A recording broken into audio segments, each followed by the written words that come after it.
कदम चलते हैं, राह खत्म नहीं होती। भरे पेट लोग दिखते हैं, हमारी भूख खत्म नहीं होती। शरीर थका, पैर में छाले हैं, एक भीड़ उमड़ी है जिसके चेहरे पर छलकते शराब के उजाले हैं।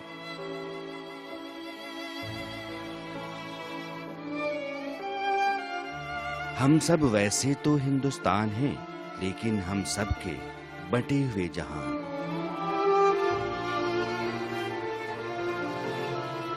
कदम चलते हैं, राह खत्म नहीं होती। भरे पेट लोग दिखते हैं, हमारी भूख खत्म नहीं होती।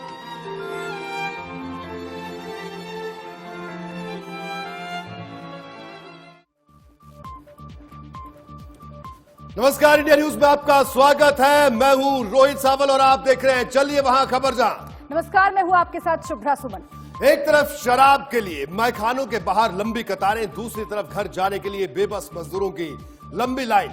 एक को शाम होते होते ही जाम छलकने की फिक्र है और दूसरे को एक निवाले का इंतजार। मजदूरों के सीने में जाम छलकने की बेसब्र ख्वाहिश जरूर नश्तर की तरह चुभती होगी, क्योंकि इस सरकारी फरमान में मजदूरों का मजाक उड़ता दिख रहा है। मजदूरों की इस बेबसी पर मशहूर कवि अदम गोंडवी ने एक बार लिखा था, वो जिसके हाथ में छाले हैं, पैरों में बिवाई है, उसी के दम पर रौनक आपके बंगले में आई है। अब जरा सोचिए, जिन मजदूरों से आपके हमारे घरों में रौनक लाने वाले वो मजदूर किस हाल में हैं? क्या इसकी किसी को फिक्र है? सरकार ने खजाना भरने के लिए मैखाने तो खोल दिए, लेकिन एक बार सोचा कि लॉकडाउन में दाने दाने को तरसते मजदूर कैसे जी रहे हैं? उसी बेबसी और लाचारी की एक तस्वीर हम आपको दिखाते हैं।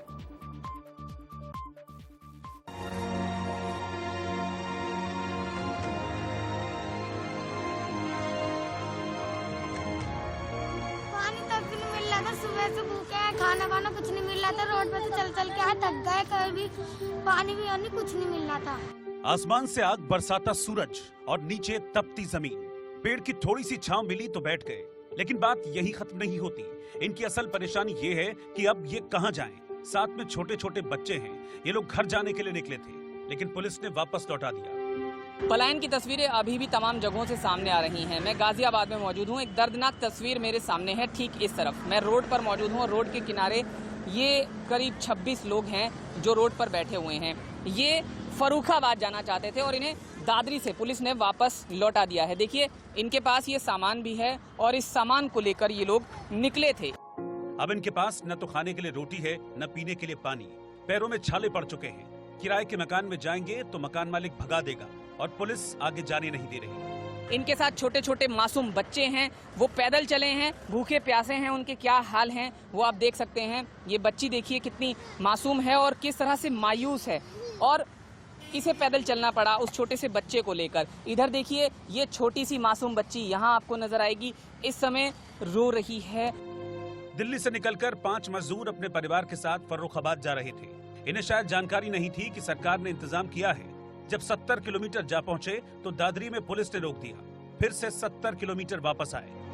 देखिए, धूप ऊपर हो रही है, टेम्परेचर काफी ज्यादा है और उस बीच ये सामान लेकर यहाँ बैठे हैं और अब वापस जाने के लिए मजबूर हैं जहाँ से ये चले थे। इनसे पूछ लेते हैं सोशल डिस्टेंसिंग का ख्याल रखते हुए। ये बताइए भाई साहब, बहुत मजबूरी आपकी नजर आ रही है, क्या करते थे, कब निकले थे? अरे मैं तो परसों निकला था भाई साहब जी। बहुत मजबूरी है, खाने को मिलता नहीं है। कहते हैं वो मिलेगा, इधर मिलेगा, राशन मिलेगा, उससे आधार कार्ड से किराएदार को कुछ भी नहीं मिलता भाई। आप किराए पर रह रहे थे? किराए पर रहता था भाई, कुछ नहीं मिलता। ये सब बकवास है। मकान मालिक ने क्या कहा? मकान मालिक ने बोला था कि किराया चाहिए। मैंने किराया चाहिए, मैंने नहीं किराया चाहिए। कई 4 महीने बंद रहा है, क्या 6 महीने रहा, किराया तो देना पड़ेगा तुम्हें धीरे धीरे। कितना किलोमीटर लगभग चल के गए थे आप लोग? कम से कम यहाँ से चल गया 70-80 किलोमीटर चल के गया हो। गोद में बच्चा लेकर महिलाएं चलती रही। भूख प्यास को भूलकर बच्चे बिलखते रहे। महिलाओं के पैरों में छाले पड़ गए, खून ना निकले इसीलिए कपड़ा बांध लिया, लेकिन अब सब्र जवाब दे रहा है। लोगों की बेबसी आप यहाँ महसूस कर सकते हैं। हम यहाँ जो महिलाएं हैं उनके पैर के छाले आपको यहाँ दिखाने की कोशिश करते हैं सोशल डिस्टेंसिंग बनाते हुए। देखिए, उनके पैर में जो पट्टियां बंधी हैं वो छाले हैं दरअसल, उसके ऊपर ये पट्टियां बंधी हैं। नहीं, आप मत खोलिए, खोलने को हम नहीं कहेंगे ये पट्टियां, क्योंकि आप बहुत दर्द में हैं। बच्चा देखिए, छोटा सा मासूम उनके गोद में है और इसे गोद में लेकर वो जा रहे थे। उधर पुलिस ने इन्हें वापस तो भेज दिया, लेकिन ये जहमत नहीं उठाई कि किसी तरह की कोई मदद मिल सके। क्या मजदूरों की किस्मत में सिर्फ धक्के खाना ही लिखा है? अरे भैया बहुत परेशान हो गए मैं तो जी चलते चलते जी इतना तो कभी भी नहीं चला है, जी। इतने साल हो गई। अच्छा, आप हमारे माध्यम से कुछ कहना चाहेंगे, सरकार क्या करे? सरकार यही कहे भैया मुझे घर पे पहुँचाए। कहाँ के रहने वाले? फर्रुखाबाद के। फर्रुखाबाद के। बच्चे कितने हैं आपके साथ? 6। और ये छोटे छोटे, बहुत छोटे बच्चे भी हैं? छोटे बच्चे भी हैं। जी। बहन जी, आप बताइए, आपके पैर में तो मुझे छाले नजर आ रहे हैं। हाँ, चलते चलते परेशानी हो गई, बच्चे को लेकर चलेंगे, परेशान हो गई चलते चलते हैं। जी, आप बताइए, आपके पैर में ये छोटा सा जो ये छाले हुए हैं, उसके साथ साथ ये छोटा सा बच्चा आपकी गोद में है, किस तरह की परेशानी आ रही है? परेशानी तो बहुत ही है जी। मुझे हमारे घर पे पहुंचाना चाहिए। ये तस्वीर उस सिस्टम पर सवालिया निशान लगाती है जहां दावे तो खूब होते हैं, लेकिन बात जब दावों के पूरे होने की आती है तो हकीकत इसी तरह सड़क पर बेबस मजदूरों की शक्ल में सामने आती है। दूर से तस्वीरें हम आपको एक बार फिर से दिखा दें कि ये रोड है और रोड के किनारे ये लोग साहिबाबाद में एक पेड़ की छांव में बैठे हुए हैं, मजबूरी का दामन थामे हुए। लेकिन ये मजबूरी कब खत्म होगी, ये सवाल ना सिर्फ ऐसे इन पलायन कर रहे लोगों के सामने है, बल्कि लाखों लोगों के सामने है जो लगातार पलायन पर मजबूर हैं और अपने होम टाउन तक नहीं पहुंच पा रहे हैं। गाजियाबाद से जतिन गोस्वामी, इंडिया न्यूज। काश की सरकारें सभी मजदूरों के दर्द को समझ पाए और उन्हें राहत मिल जाए, क्योंकि इस वक्त लॉकडाउन से सबसे ज्यादा परेशान मजदूर हैं जो मजबूरी में पलायन कर रहे हैं। लॉकडाउन 2 तक ये कहा गया कि जो यहां है वहीं रुक जाए, लेकिन कहने भर से मजदूरों की परेशानी कम नहीं हो जाती है। किराए पर रहने वाले मजदूरों की जिंदगी लॉकडाउन में बदतर होती जा रही है। काम धंधा नहीं होने से कमाई नहीं होती है। ऐसे में मकान मालिक सरकार के निर्देश की नाफरमानी करते हुए जबरन किराया मांग रहे हैं। देखिए रिपोर्ट।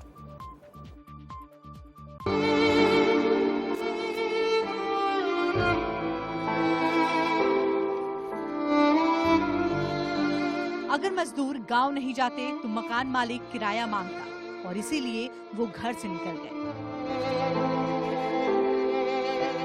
लेकिन कब पहुंचेंगे इसका कोई भरोसा नहीं, यानी एक तरफ कुआं तो दूसरी तरफ खाई। एक तस्वीर आपको दिखाते हैं जो इंसानियत को रौन देती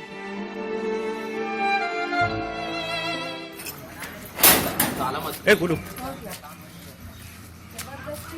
जबरदस्ती है ना, जब तो आप ताला क्यों लगाए बच्चे लोग तो भाग रहे थे तब तो कोई नहीं आया। ये तस्वीर छत्तीसगढ़ से आई है, जहां मकान मालिक ने किराएदारों को कैद कर लिया और धमकी दी कि जब तक किराया नहीं मिलेगा इसी तरह भूखा प्यासा बंद रखा जाएगा। कल आप लोग कितने बजे बंद है? कल शाम से हम लोग बंद 8 बजे से बंद है। और मकान मालिक द्वारा क्या बोल रहे हैं? मकान मालिक बोल रहे हैं कि रूम रेंट दोगे तभी हम लोग मतलब खोलेंगे, और जब तक अपनी दीदी लोग को नहीं बुलाओगे तब तक खोलेंगे करके। और मोदी सरकार बोले हैं कि अभी ना रूम रेंट फ्री है, अभी कोरोना वायरस से चलते करके। फिर भी वो हम लोग से जबरदस्ती पैसे मांग रहे हैं और बोल रहे हैं कि ज़्यादा बातें करोगे तो रूम में बंद करके मारेंगे भी करके। और अंदर लेटरिन बाथरूम की व्यवस्था है? नहीं है, यूज किया हुआ नहीं है, लेकिन उसमें यूज नहीं होते हैं, ना ही पानी भी नहीं है, ना उसमें एक बार भी यूज नहीं हुए हैं। और आप लोग खाना वाना खाए हो नहीं खाए हो? हम लोग कल नाइट से खाना खाए हैं, फिर नहीं खाए हैं। अब समझिए किस हाल में है मजदूर, यानी घर से दूर रहते हैं तो कई मुसीबत एक साथ टूट पड़ती है और घर जाना चाहते हैं तो कोई जरिया नहीं, क्योंकि हर मजदूर तक सरकारी इंतजाम की खबर नहीं पहुंच पा रही है। अगर कहीं मकान मालिक की मनमानी नहीं है तो वहां भूख प्यास से तड़पने का डर। राजस्थान के फतेहपुर में मजदूरों को खाना मिलना बंद हो चुका है। कहा जा रहा है घर जाओ। अभी तक तो हमको राशन पानी मिलता था, अब तो नहीं मिल रहा है। अभी तक लंच पैकेट भी आते थे, एक टाइम रोटी आती थी, एक टाइम चावल आते थे, वो भी बंद हो गया। दिक्कत है। हम लोग यूपी जाना चाहते हैं। सरकार इस तरह कह रही है कि मान लो तुम्हारा मतलब जो आज काम हो जाएगा, परसों आ जाएगी बस, 1-2 दिन के बाद बस आ जाएगी, बस इसी तरह करती है। रोज हमारे यहाँ फोन आ जाता है, जब हम करते हैं फोन तो मान लो फोन भी नहीं उठाते हैं, और बस इसी तरह कर रहे हैं। कई जगह मजदूरों को कुछ समझ नहीं आ रहा है तो घरों से निकल पड़े हैं। कुछ पैदल या तो कुछ साइकिल से ही सैकड़ों किलोमीटर नापने निकल पड़े हैं। भोपाल से कुछ मजदूर बिहार के समस्तीपुर के लिए साइकिल पर ही चल दिए, सिर्फ इसलिए कि अपने घर जाकर रूखी सूखी जो मिलेगी वो खा लेंगे। भोपाल से आए हैं, बिहार जाना है, समस्तीपुर जिला, वहाँ थोड़ा खाने पीने का दिक्कत हुआ, इसीलिए बोले कि नहीं चला जाएंगे घर से पैसा मंगा के, या पैसा साइकिल लिए हैं, चलना शुरू किए हैं। अब कितना दिन में पहुँचेंगे वो पता नहीं है। मजदूर की हालत बेहद खराब है। वो जहाँ रुके हैं वहाँ सरकार उनके खाने पीने का इंतजाम करने में कामयाब नहीं हो पा रही है, इसीलिए वो अपने घरों की तरफ पलायन कर रहे हैं। लेकिन घर जाने के रास्ते में भूख उनके हौसलों को तोड़ने के लिए मौजूद है। सवाल ये कि क्या मजदूरों की किस्मत में दुख और तकलीफ के अलावा कुछ और नहीं? Bureau report, India news. Lockdown का ये दौर सबके लिए एक जैसा नहीं है।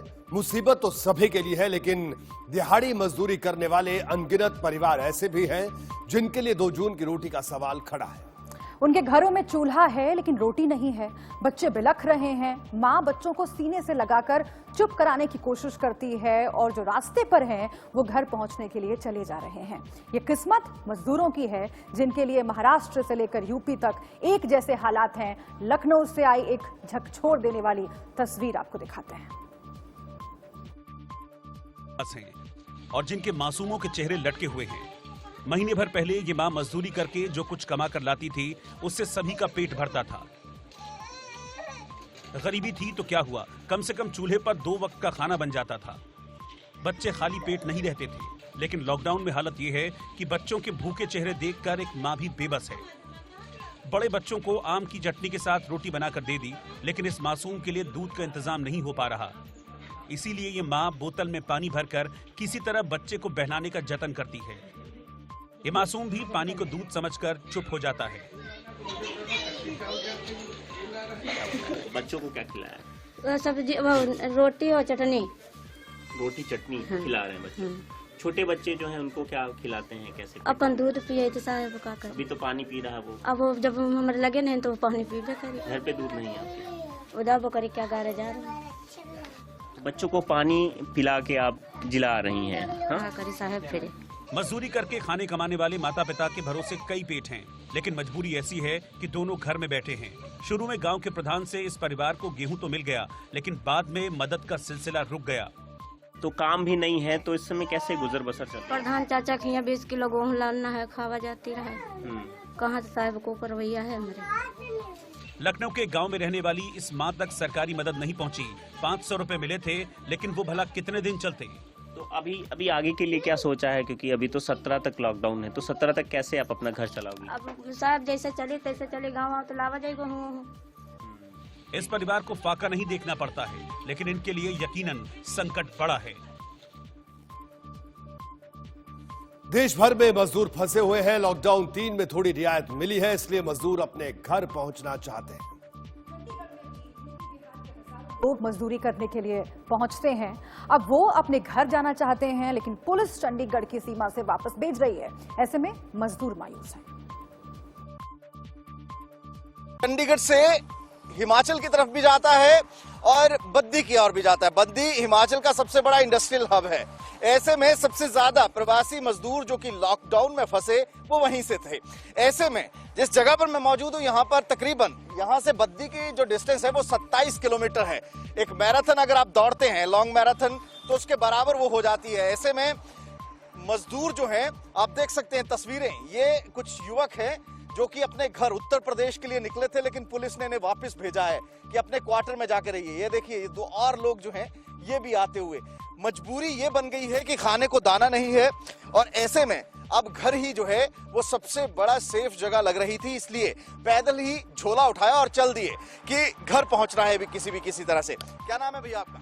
अमित कुमार। अमित, कहाँ के रहने वाले? महोबा जिला के। महोबा। हाँ। कितने दिन से बद्दी में थे और क्या काम करते थे बद्दी में? 40 दिन से थे और हॉर्लिक्स की कंपनी में काम करते थे। मजदूरों का दर्द आपने देखा। थके हुए शरीर के साथ खुद को बचाने के लिए वो मीलों लंबा सफर कर रहे हैं, लेकिन इन मजदूरों से अलग भी देश की एक जमात है जो अपनी प्यास बुझाने के लिए लंबी लंबी कतारों में लगी है। जी हाँ, वो प्यास शराब की है। लॉकडाउन में शराब की दुकानें क्या खुली, जाम के दीवानों की भीड़ शराब की दुकानों के सामने उमड़ गई। चिलचिलाती धूप में पसीना बह रहा है, आंधी तूफान के थपेड़े लग रहे हैं, लेकिन क्या मजाल कि उन्हें कोई ठस से मस कर सके। हाँ भाई, जिन्हें दुनिया भर में लाखों लोगों की जान लेने वाला कोरोना नहीं रोक पाया, उन्हें आंधी तूफान और धूप क्या रोकेगी। आइए आपको दिखाते हैं जुनून जाम का अंजाम।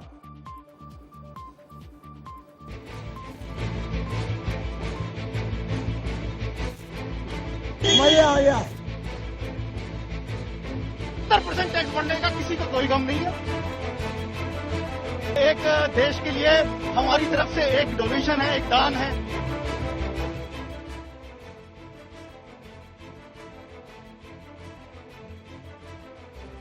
अलग अलग चेहरे हैं, लोग अलग अलग हैं, लेकिन कतार में शामिल हर शख्स की बेचैनी एक है, तलब एक है। जिसके हाथ आ गई, लगता है अलादीन का चिराग आ गया। जो दूर खड़ा है उसकी तड़प बढ़ी जा रही है। बेचैनी ऐसी और बेसब्री भी कि ये ख्याल ही नहीं रहता कि लॉकडाउन है। ना कोई सोशल डिस्टेंसिंग का ख्याल, ना कोरोना का खौफ। सरकार तो सिर्फ डराती है। इनके लिए जान है तो जहान नहीं, बल्कि जाम ही जहान है।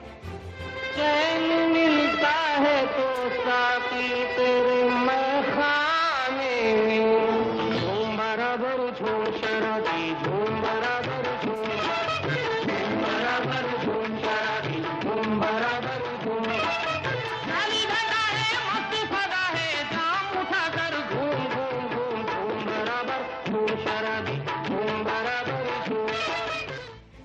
जहाँ पिए बिना भी लोगों को नशा सा सवार है, और जब बात बढ़ जाती है तो पुलिस की लाठी चल जाती है। इस बात पर मत जाइए कि जगह कौन सी है। दिल्ली है तो है, मुंबई है तो भी है, अब तो लखनऊ कानपुर में शटर ऑन है। बोतल बीच बाजार नाच रही है।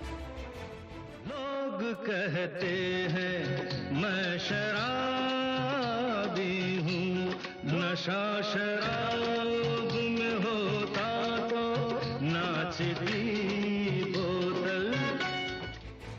अब बोतल नाचे या ना नाचे, लेकिन लोगों ने तो इसे नचा ही दिया है। दिल्ली के सीएम केजरीवाल ने इस बेचैनी में अपना हिसाब किताब लगा लिया। बोला बोतल मिलेगी पर 100 पर 70 रुपए और चढ़ा लो, यानी 100 वाली अब 170 में मिलेगी। लेकिन शराब का इश्क तो देखिए कि उसके चाहने वालों की जमात में रत्ती भर का फर्क नहीं आया। वही लंबी कतार, वही बेचैनी, और हाथ आ जाए तो मानो दुनिया हाथ आ गई। पीनी है, पीनी पीनी है, अरे देख लगा ले मरदिया, जीनी जीनी है, जीनी जीनी है, हमका पीनी है, पीनी है, हमका पीनी है, हमका पीनी है, पीनी है, हमका पीनी है। लॉकडाउन के 40 दिन में सोशल मीडिया पर भी सबसे ज्यादा चर्चा ठेकों और शराब की ही रही। इस बंदी में उधर पीने वालों की बेचैनी बढ़ी, इधर सरकारों का खजाना पेंदी पकड़ने लगा। बस एक अघोषित समझौता हो गया, तुम मेरी भर दो।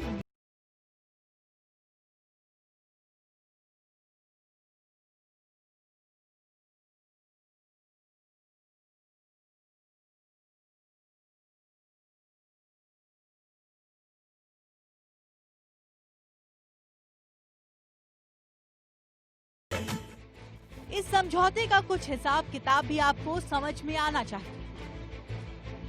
4 तारीख को कर्नाटक की सरकार ने 45 करोड़ बटोर लिए। छत्तीसगढ़ के सरकारी खजाने में 25 करोड़ आए। राजस्थान को 69 करोड़, पश्चिम बंगाल को 40 करोड़, महाराष्ट्र ने 200 करोड़ रुपए कमाए। और योगी जी की यूपी में 225 करोड़ रुपए की कमाई हुई है। अब एक दिन के लिहाज से आप हिसाब लगा लीजिए।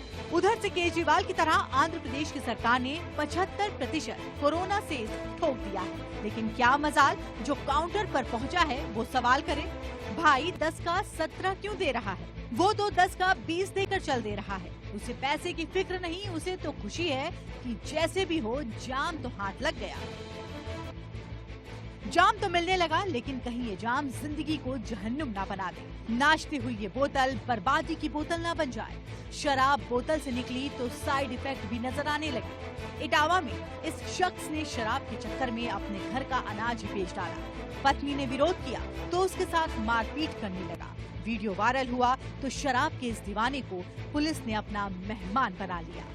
जहां एक तरफ 40 दिन के लॉकडाउन के बाद भारत सरकार ने जो वाइन शॉप्स खोली हैं, उसकी जगह जगह से अलग अलग तस्वीरें वायरल हो रही हैं। एक ऐसी ही तस्वीर इटावा के ताखा क्षेत्र से भी वायरल हुई, जिसमें एक व्यक्ति ने अपना जो फसल है उसको बेचकर उससे वाइन खरीदी और वाइन खरीदकर अपनी पत्नी पर वो प्रहार करते हुए दिखाई दे रहा है। अब जरा इस रिक्शे वाले को देखिए, पूरे लॉकडाउन ये घर में बंद रहा। शराब की दुकान खुलने की खबर मिली तो रिक्शा लेकर निकल पड़ा। पहले तो दिन भर रिक्शा चलाकर कमाई की और फिर उन्हीं पैसों से छक कर दिया और अब सड़क पर ही बिस्तर समझकर आसमान मोड़ लिया।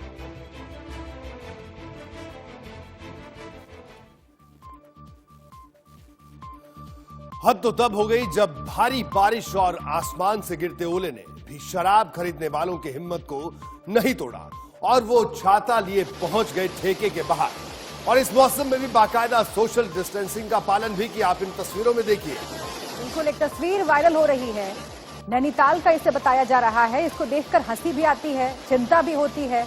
मौसम खराब था, बारिश का सामना करते हुए लोग छाता लगाकर शराब की दुकानों के आगे नजर आए।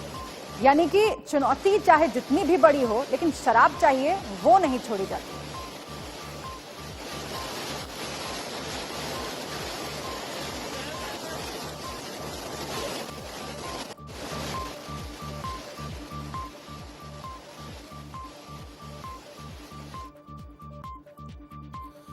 लॉकडाउन में मिली रियायत कहीं भारी ना पड़ जाए, यह हम इसलिए कह रहे हैं क्योंकि कोरोना की रफ्तार तेजी से बढ़ रही है।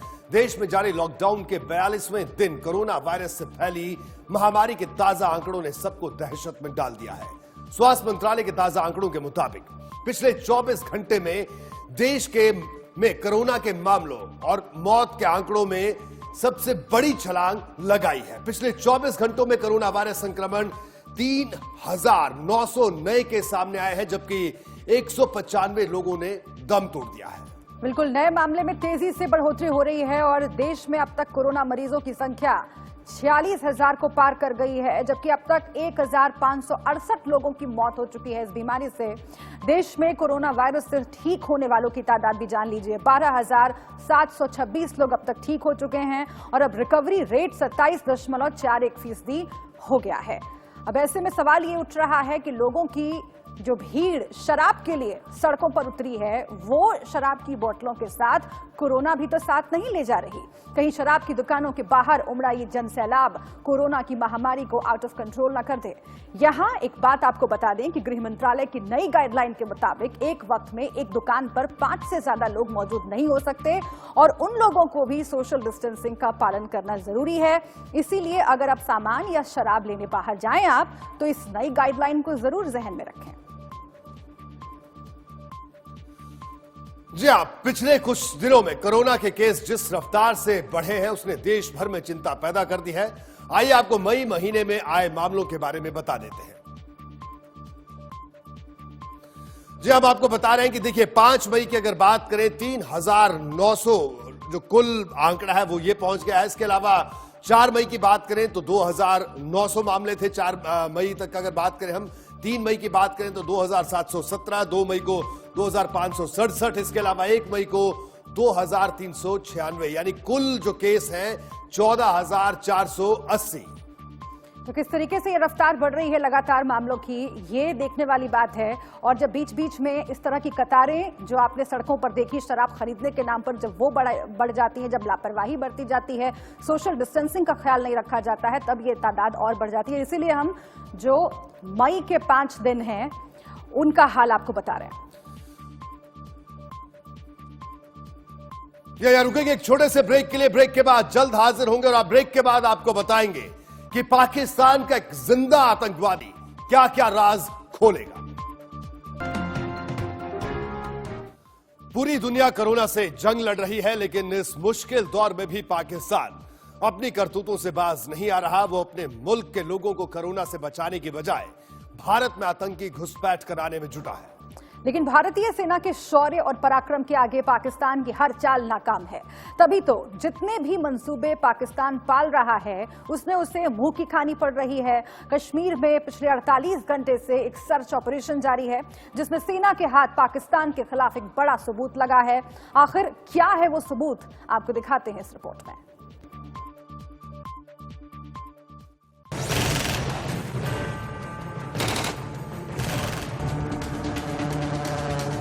पाकिस्तान की राज खोलेगा जिंदा आतंकी।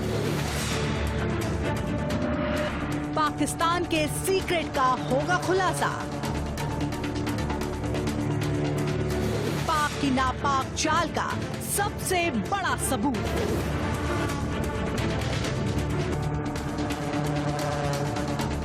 भारत के कब्जे में इमरान का बोलता बम।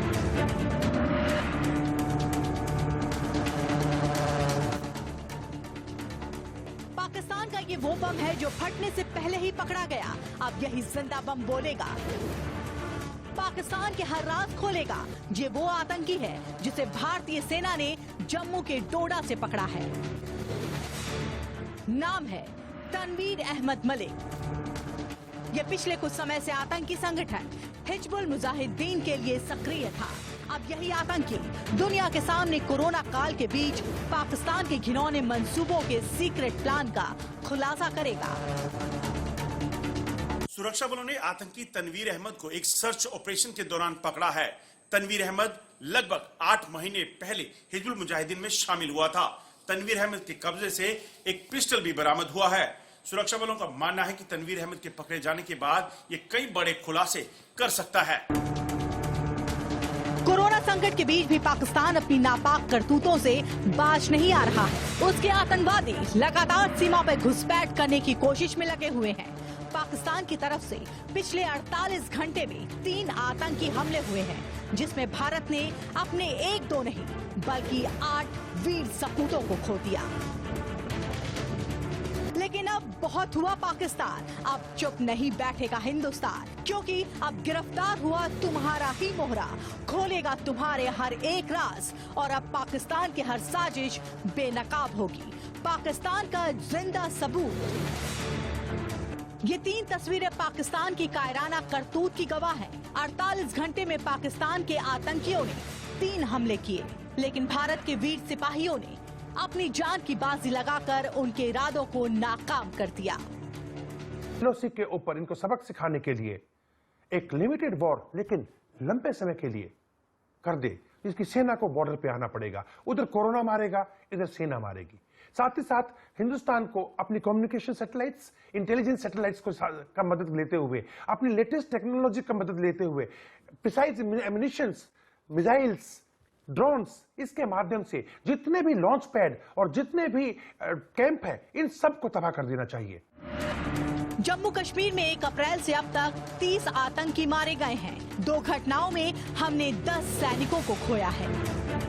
रिपोर्ट के मुताबिक पाकिस्तान साउथ कश्मीर से लेकर नॉर्थ कश्मीर में आतंकवादियों को एक्टिवेट करना चाहता है। इसके लिए वो घुसपैठ की कोशिशें लगातार नॉर्थ से कर रहा है। लगातार पाकिस्तान अपनी नापाक करतूतों को अंजाम देने में लगा है। जब जब पाकिस्तान ने सिर उठाया है, उस पर हिंदुस्तान ने करारा वार किया है। लेकिन ना सुधरना ही पाकिस्तान की फितरत है। फरेब और मक्कारी उसके खून में है। ऐसे में इस पाकिस्तान का इलाज बस एक ही है।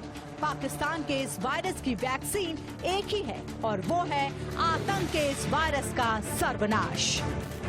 Bureau report, India news.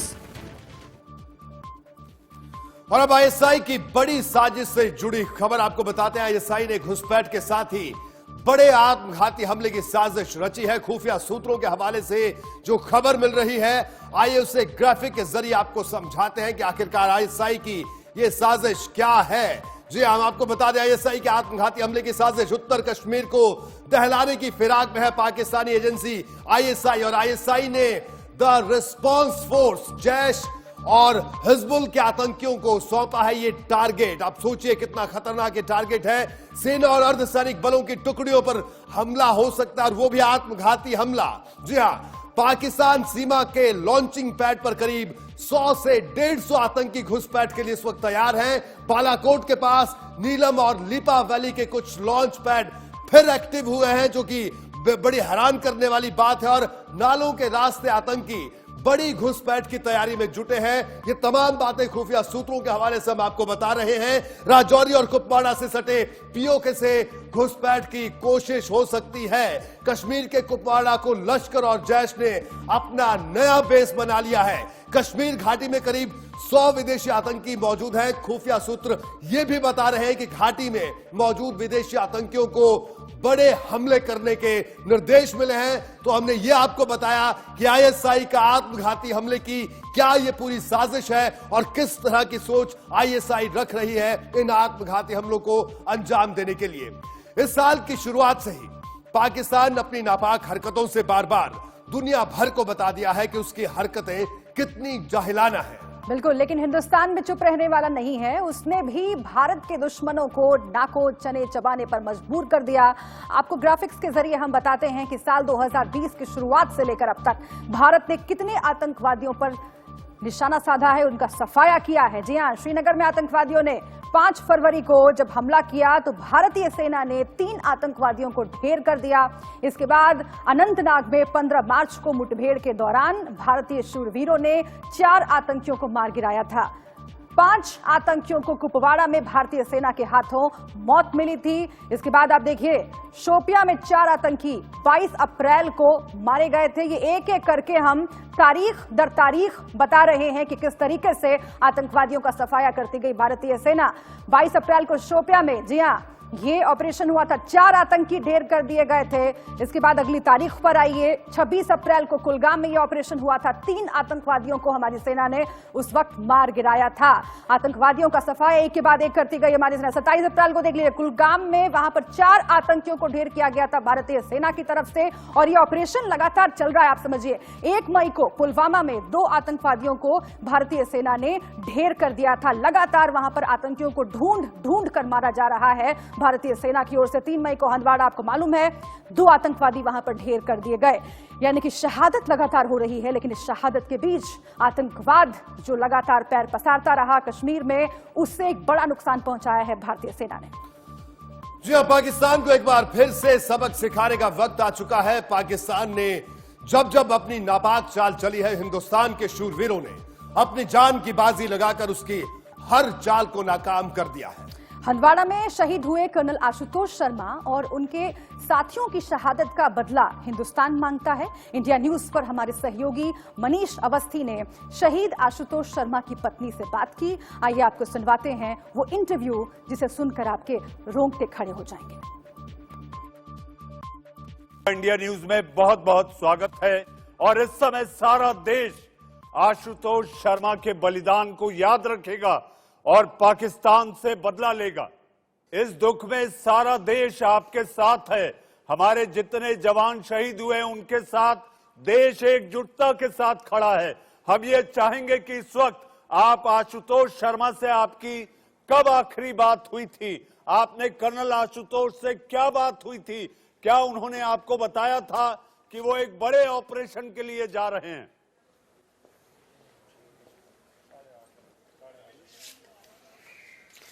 Mister Awasthi, मेरी आशु से बात हुई थी 1 मई को एंड उस दिन 21 RR का 26 ट्रेसिंग डे था। तो मैंने उसकी बधाई देने के लिए उनको फ़ोन किया था और तब हमारी बात हुई थी। तब उन्होंने कुछ ऐसा नहीं बताया था, जस्ट थोड़ी सी नॉर्मल बात हुई एंड बिज़ी थे तो बोला मैं बाद में फ़ोन करूँगा। फिर बाद में मुझे पता चला कि मैं उनके मैसेज के थ्रू हुई कि वो कहीं बाहर हैं। फिर उसके बाद एक आधी बार और थोड़ी बहुत चैट हुई, बट मुझे नहीं पता था कि वो ऑपरेशन के लिए जा रहे हैं। पल्लवी जी, हम जानना चाहेंगे कि इसके पहले भी एक कर्नल आशुतोष के नाम पर जो कहा जाता है वो ये कि वो एक ऐसे टाइगर थे, किसी भी ऑपरेशन को सामने से लीड करते थे। खुद नेतृत्व की जो एक परिभाषा उन्होंने तय की थी वो ये कि सामने से जाकर अपनी कमांड को लीड किया करते थे। तो आप उनके कोई ऐसी याद आपको है तो हम चाहेंगे कि इस समय देश आपको देख रहा है, सुन रहा है और देश के युवाओं में प्रेरणा जागृत हो।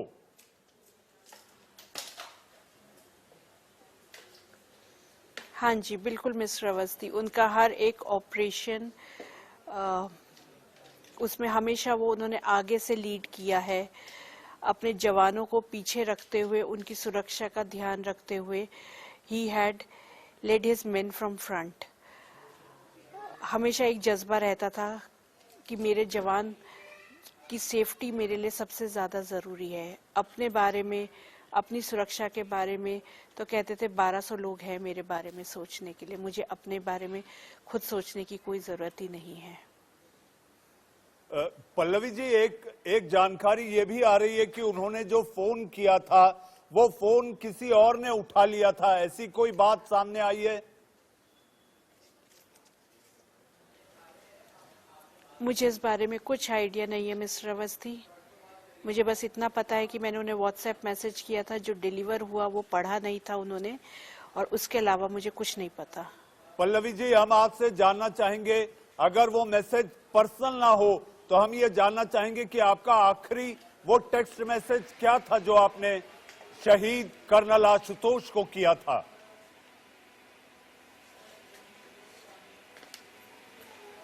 वो आखिरी मैसेज लास्ट के 2 थे। मैंने पूछा था लंच कर लिया है, and second message, last message was news में आ रहा है Handwara operation on and question mark. Pallavi ji, जहां तक बात की जाए, कर्नल आशुतोष जब आप लोगों से मिला करते थे, आखिरी कब वो जयपुर आए थे, आप लोगों से कब मुलाकात हुई थी और लौट कर आने का उन्होंने आपको क्या वायदा किया था?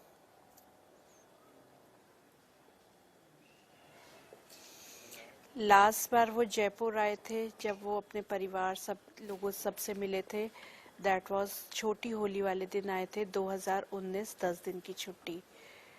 और बस जब मैं पूछती थी कि छुट्टी आए हुए 16 महीने हो गए, 17 महीने हो गए, कब आओगे, तो बस हमेशा यही बोलते थे कि जिस दिन ऑपरेशन हो जाएगा अगले दिन मैं छुट्टी आ जाऊंगा। और यही हुआ, जिस दिन ऑपरेशन हुआ अगले दिन तिरंगे पे लिपट के जयपुर आ गए।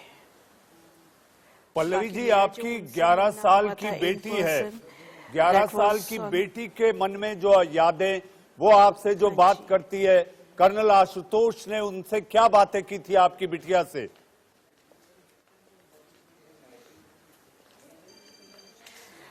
बोला था मैं छुट्टी आऊंगा जल्दी, तुझे साइकिल दिलाऊंगा और हम दोनों बहुत सारी शॉपिंग करेंगे। तो वो अपने पापा का इंतजार कर रही थी। उसकी जो साइकिल थी वो छोटी हो गई थी और वो हमने किसी को दे दी थी, तो वो मुझे यही कहती थी, मम्मी कब पापा आएंगे, मुझे साइकिल चाहिए, मुझे साइकिल चाहिए।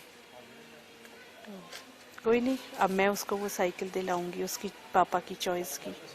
जी पल्लवी जी, हम ये जानना चाहेंगे, देश इस वक्त आपको सुन रहा है, लाखों करोड़ों दर्शक जो इंडिया न्यूज देख रहे हैं वो आपकी बातों को बड़े गौर से सुन रहे हैं। मैं ये जानना चाहता हूं, कर्नल शहीद आशुतोष की मौत का बदला आप पाकिस्तान से किस तरह चाहती हैं कि आखिर पाकिस्तान को किस तरह का सबक सिखाया जाए? पल्लवी जी।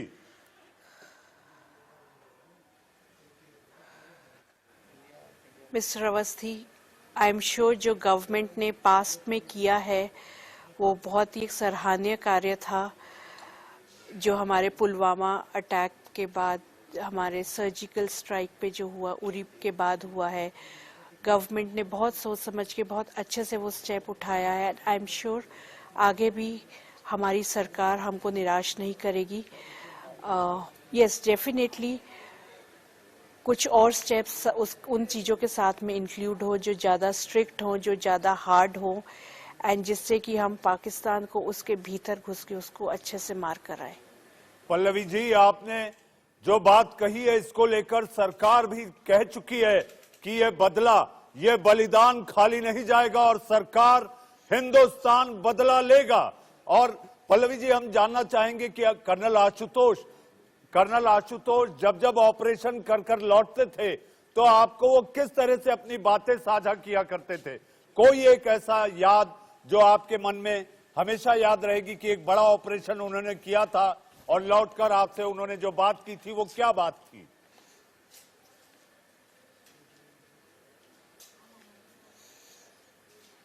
ऑपरेशन से वापस आके यही बोलते थे, मैंने इस यूनिफॉर्म की इज्जत रख ली। आज तेरा आशु जो है इतनी बहादुरी से गया, सब लोग हैरान थे, सब लोग मुझे रोक रहे थे मत जाओ मत जाओ, बट मैं इतनी बहादुरी से गया, मैंने सबको मार दिया। बस वो एक पागलपन, एक जुनून था अपनी वर्दी के प्रति, अपनी यूनिट के प्रति। पल्लवी जी, आप जब वो कश्मीर में इस इलाके को कमांड कर रहे थे, ये वो खतरनाक इलाका है जहां से आतंकियों की घुसपैठ कराता है पाकिस्तान, तो जब इस ऑपरेशन की तैयारी बहुत पहले से चल रही होगी, जैसे ही जानकारी उन्हें मिली तो क्या उन्होंने सामने से पहला मैसेज आपको किया था कि मैं ऑपरेशन के लिए जा रहा हूं?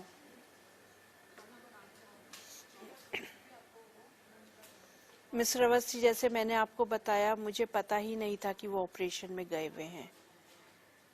किस ऑपरेशन में गए हैं, कब गए हैं, मुझे पता ही नहीं था। मुझे एक दिन पहले की उनकी मूवमेंट के बारे में उन्होंने बताया था, बट इस ऑपरेशन के बारे में मुझे कुछ भी जानकारी नहीं थी।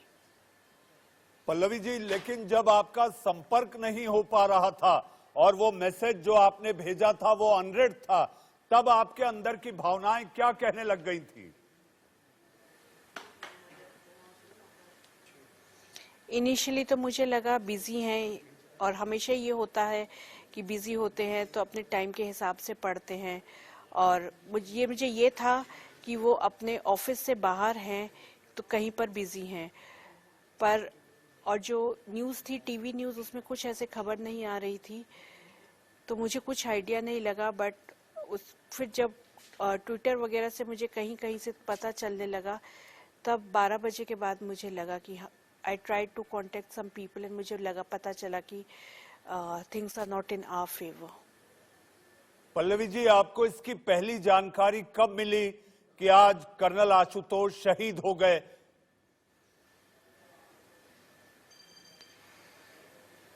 मुझे प्रॉपर आर्मी प्रोटोकॉल फॉलो करते हुए ये खबर मिली थी सुबह के 9 बजे।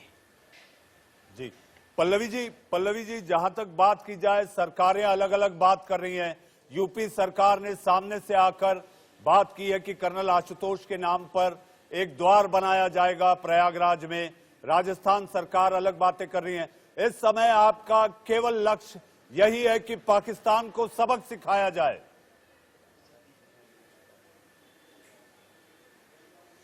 हाँ जी, बिल्कुल। पाकिस्तान को जो हमारे देश के अगेंस्ट लोग हैं उनको अच्छे से सबक सिखाया जाए कि फिर ऐसा कोई नुकसान, कोई वीर नारी को ये नुकसान ना सहना पड़े। पल्लवी जी, चूंकि वो कमांडिंग ऑफिसर थे कर्नल आशुतोष, तो कमांडिंग ऑफिसर की जो स्पाउस होती है वो उस कमांड की लेडी विंग की चीफ होती हैं। इस समय आप जब वहां पर वो कमांडिंग ऑफिसर थे और आप जब गई होंगी या उस कमांड को लीड करते हुए आप जब स्पाउस के रूप में एक आर्मी ऑफिसर की वाइफ होती है, तो आपने जो अपना परिचय दिया है कर्नल आशुतोष के शहीद होने के बाद, यह अपने आप में एक बहुत बड़ा संकेत और संदेश है।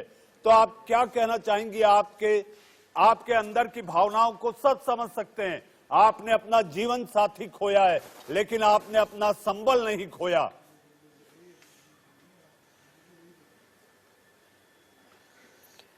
मिस्टर अवस्थी, बहुत उम्मीदें हैं मुझसे, बहुत उम्मीदें थी आशु की मुझसे। मैं निराश नहीं कर सकती।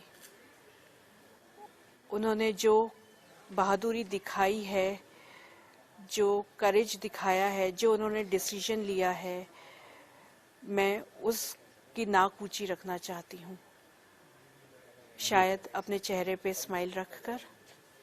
This is the way I can repay back. Pallavi ji, आप इंडिया न्यूज के साथ जुड़ी।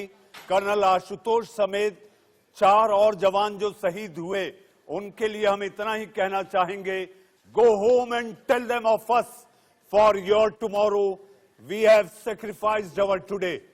जय हिंद। और इसी के साथ चलिए वहां खबर जहां में आज के लिए इतना ही। बिल्कुल, हमें दीजिए इजाजत। कल इसी वक्त आपसे होगी दोबारा मुलाकात। नमस्कार।